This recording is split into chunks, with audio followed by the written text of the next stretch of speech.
So let me complete. Okay, so rough winds do shake the darling buds of May. Why your beauty is more gentle and calm than the beauty of a summer day? Because sometimes summer days are hit by strong winds that shake the beautiful buds of the early summer. Okay, and summer's leaves hath all too short a date. Okay, why your beauty is more beautiful? Because summer has a deadline, has a specific time which is too short, unlike your beauty, which will what stay forever. Okay, please hear me as time. So this is the first quadrant, which explains what again? It explains the problem or a question. Here we can tell that he is comparing his beloved to a summer day and asking him, shall I compare you? Do you think that this is a fair comparison? We have here some examples of figures of speech and sound devices. Let's start with the first one, extended metaphor. What is extended metaphor? I explained it before. It is a metaphor that it extended or that extends, sorry, in more than one lines. Okay, here he is comparing his beloved to a summer day, and here we have a metaphor. We have also here an example of alliteration. What is alliteration? It's the repeated consonant sound at the beginning of a word in one line. Do, darling, two words and more, we consider it as an example of alliteration. Let's move to the second quadrant. Now, the second quadrant, is what, if you remember, it expands about the question or the problem. It tells more details. Why your beauty is more beautiful than the summer's day. Let me complete. Sometimes too hot, the eye of heaven shines. Okay. Sometimes the sunshine, what is too hot, but you're not. You're not. So, and often is his gold complexion dimmed, okay? And also he's saying, and frequent clouds sometimes make the sun fade. So why your beauty is more beautiful, or let's say is better than a summer day? Because sometimes the summer days are too hot, okay? And then here he said, often has gold complexion and sometimes this shiny sun, okay, sometimes fades by what? By frequent cloud. But your face isn't like that. You are more beautiful than a summer day. His here is an example of personification. Why? Because Shakespeare here gives human equality to a summer day. Okay, so here we have an example of also personification. And every fur from fur sometimes decline, and nothing stays beautiful forever. Nothing will just what remain beautiful. Okay, but you will remain beautiful.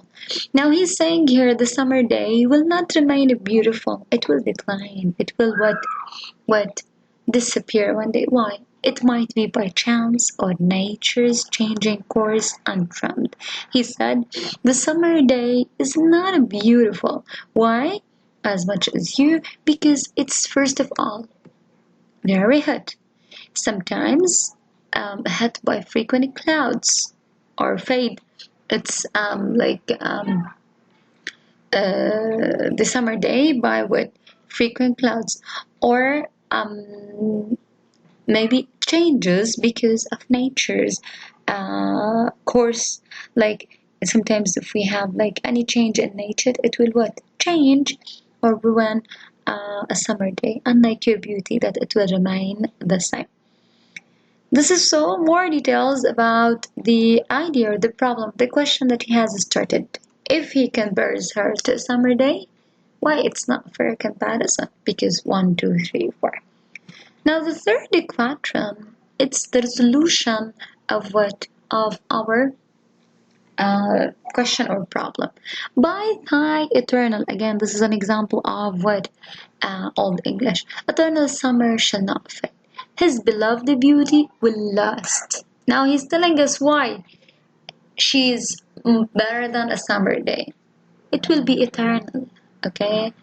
His beloved beauty will be eternal. You might ask yourself, what does he mean by eternal beauty? Because we all know that no one can remain beautiful till the end. But now, in his poem, okay, or in his sonnet, he will tell us how her beauty will last forever, nor lose possession of that for the also here we have Old English, and it will never lose the beauty that she has, nor shall death brag the wonders in his shade, and she will never die.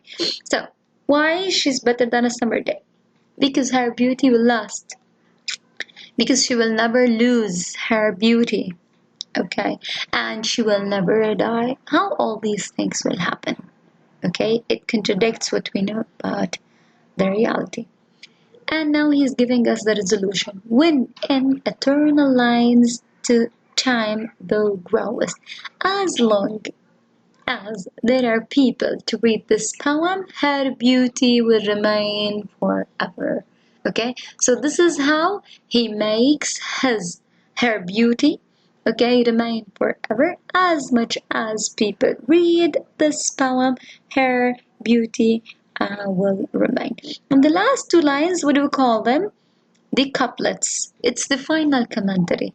So long as men can breathe or eyes can see, as long as people live and breathe, as long as eyes can see. This sonnet, your beauty will remain. So long lives this, and this gives life to thee. This is all the English.